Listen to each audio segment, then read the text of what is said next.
et vous me direz, mais Dieu est méchant. Non. Dieu est bon, mais Dieu connaît la nature de l'homme. Il sait que l'homme est entêté. Il sait que l'homme, Dieu connaît votre nature et la mienne.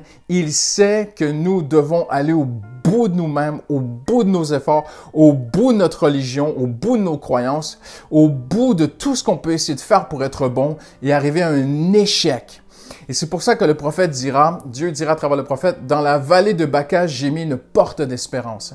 Et la vallée de Baca, c'est une bataille d'Israël où il y a eu un grand échec. Israël a pleuré ce grand échec. Et Dieu dit, là où tu es au bout de toi-même, là où tu pleures ton échec sur toi-même, Dieu dit, j'ai mis une porte d'espérance. Et Jésus dit qu'il est la porte. Et Jésus amène la nouvelle alliance. L'ancienne alliance, c'est l'homme qui essaie de mériter son ciel, c'est l'homme qui essaie de mériter la bénédiction, c'est l'homme qui essaie de mériter la grâce de Dieu, c'est l'homme, même le chrétien doit faire attention parce qu'on peut être sauvé par grâce, mais parfois on peut essayer de se changer, de se sanctifier et mériter le Saint-Esprit, mériter l'onction par nos propres efforts. Maintenant, je suis pas en train de dire non plus que l'Évangile c'est quelque chose de laxiste, c'est quelque chose pour les paresseux et qu'on a franchement, ouais, Dieu nous donne tout, j'ai aucun effort à faire. Non, non, non, non, attention. Mais une chose est certaine, par nos efforts, nous n'y arriverons pas. Et ça, c'était le but de Exode 19 à 24. C'est un moment très fort dans l'histoire d'Israël. Et tout l'Ancien Testament pointe vers un seul message, mon ami. Tu n'y arriveras pas à te changer par tes propres efforts. Tu n'arriveras pas à gagner ton ciel, premièrement, et tu n'y arriveras jamais à répondre aux exigences de Dieu par tes propres efforts. C'est impossible. Et lorsqu'on arrive au bout de nous-mêmes, à ce constat, eh bien, Dieu nous amène à la révélation de la nouvelle alliance. Et la nouvelle alliance, c'est Jésus qui vient à la place de l'homme. Et Jésus répondit à toutes les exigences de l'ancienne alliance. Jésus a dit, je suis venu pour accomplir la loi. En d'autres mots, je suis venu pour amener par ma vie la perfection que Dieu exige. Jésus est parfait. Il a été parfait sur toute sa vie, sur toute la longueur de sa vie, c'est 33 ans à peu près. Jésus a été parfait dans ses pensées, dans son cœur, impeccable. Et après, il a offert cette vie parfaite, ce sang parfait, en sacrifice pour toi et moi. Et Paul dira quelque chose de très important qui a été longtemps caché, et c'est Jean Calvin qui va le remettre en évidence, parce que pendant des siècles, ça n'a pas été mis assez en évidence, mais c'est le centre de l'Évangile d'après Paul, c'est que maintenant nous sommes en Jésus. Je ne mérite rien de moi-même, mais je me cache en Jésus. Paul dit même, revêtez-vous de Jésus. Paul dit, pour ceux qui sont en Jésus-Christ, donc je ne regarde pas à mes mérites, je ne regarde pas à mes œuvres pour obtenir quoi que ce soit de Dieu. Je mets ma foi dans les mérites, l'inestimable mérite de la grandeur, de la valeur de Jésus-Christ. Et je mets toute ma foi et ma confiance, je me cache en lui. Et qu'est-ce que ça me donne en retour? Premièrement, je suis quitte avec mon passé. Je me repens de mes péchés et je me tourne vers Jésus pour me sauver de mes péchés. Et je suis quitte avec la justice de Dieu. Je suis caché dans la justice de Dieu en Jésus-Christ. C'est extraordinaire, c'est ça la nouvelle alliance. Et en fait, Jésus est venu et il nous cache en lui. Il nous cache dans ce qu'il fait à la croix.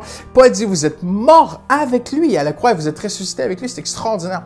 Mais pas que. Et je termine avec ceci aujourd'hui, c'est très important parce que c'est la base de la vie chrétienne ici que l'on voit dans l'Exode et à travers Jésus-Christ. C'est que le Seigneur dira ceci. Paul dira aux Galates, comment avez-vous obtenu le Saint-Esprit? Il dit, vous l'avez obtenu par l'écoute de la foi. Lisez Isaïe 40 jusqu'à 50, 54, jusqu'à la fin d'Isaïe, 3, 4, à plusieurs reprises. Dieu parle que ceux qui ne peuvent pas, ceux qui n'y arrivent pas, ceux qui n'ont pas, ceux qui ne peuvent pas acheter, qu'ils viennent et qu'ils boivent une eau désaltérante et fraîche. Et c'est le Saint-Esprit. Et en fait, c'est l'Esprit de Dieu qui vient en toi, non par tes mérites, non à force de prière, mais parce que tu reconnais que Jésus t'a ouvert le ciel. Jésus a accompli tout ce qu'il fallait pour que tu sois quitte avec Dieu et que tu reçoives le Saint-Esprit dans ta vie. Et Paul dit aux Galates, vous avez reçu le Saint-Esprit par l'écoute de la foi. Donc, tu écoutes la parole de Dieu avec la foi d'un enfant. Tu dis, c'est pas par mes mérites, mais par Jésus. Je peux avoir l'Esprit de Dieu en moi et je peux m'entretenir de l'Esprit de Dieu maintenant. Je peux chanter, je peux louer, même si je le mérite pas. Par Jésus-Christ, maintenant, je suis adopté, je suis un enfant de Dieu. Et Paul dira ceci, il dit, c'est lui qui opère en vous le vouloir et le faire. C'est extraordinaire. Donc maintenant, le Saint-Esprit vit en moi, il change mes désirs. Il opère en moi une nouvelle volonté, une volonté d'aller vers des choses saines et des choses saintes, des choses qui sont bonnes, qui sont agréables à Dieu et qui sont bonnes pour ma vie aussi. Et c'est lui qui me donne la force aussi d'y marcher. Maintenant, le Saint-Esprit n'agira jamais sans mon libre choix et sans ma libre volonté. C'est un gentleman. Et Paul le dit bien, à un moment donné, il utilise même ce mot synergie. Il dit, nous sommes en synergie avec le Saint-Esprit. En d'autres mots, le mot synergéo en grec veut dire un mélange de deux forces ensemble. Paul dit, c'est moi avec le Saint-Esprit. Je veux vivre purement pour Dieu et le Saint-Esprit veut que je vive purement pour Dieu et le Saint-Esprit vit en moi et moi avec le Saint-Esprit, moi me soumettant en lui et mettant ma confiance en lui, je vais marcher de mieux en mieux, je vais grandir dans la foi et ma vie va se sanctifier. Le mot sanctification veut dire tout simplement se consacrer, se mettre à part, appartenir à Dieu. Et ma vie va appartenir de plus en plus et se met à part pour Dieu. Et aussi cette régénération de la nouvelle nature de Christ vit en moi. Toutes ces choses-là nous sont obtenues par la nouvelle alliance accomplie par Jésus à la croix. Mais l'ancienne alliance était très importante parce que l'ancienne alliance avait ce travail de tuteur. Elle devait nous amener à maturité, à maturation.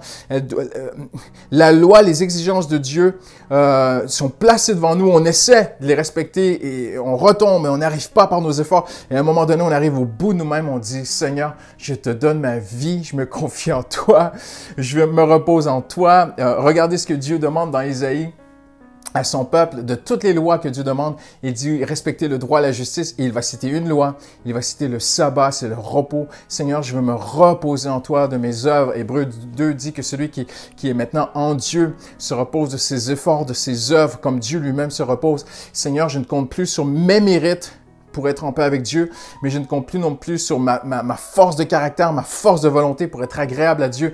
Je veux compter sur le Saint-Esprit qui vit en moi, qui vit avec moi, qui lui-même produit le vouloir et le faire, et je veux me nourrir de cette nouvelle communion avec Jésus-Christ.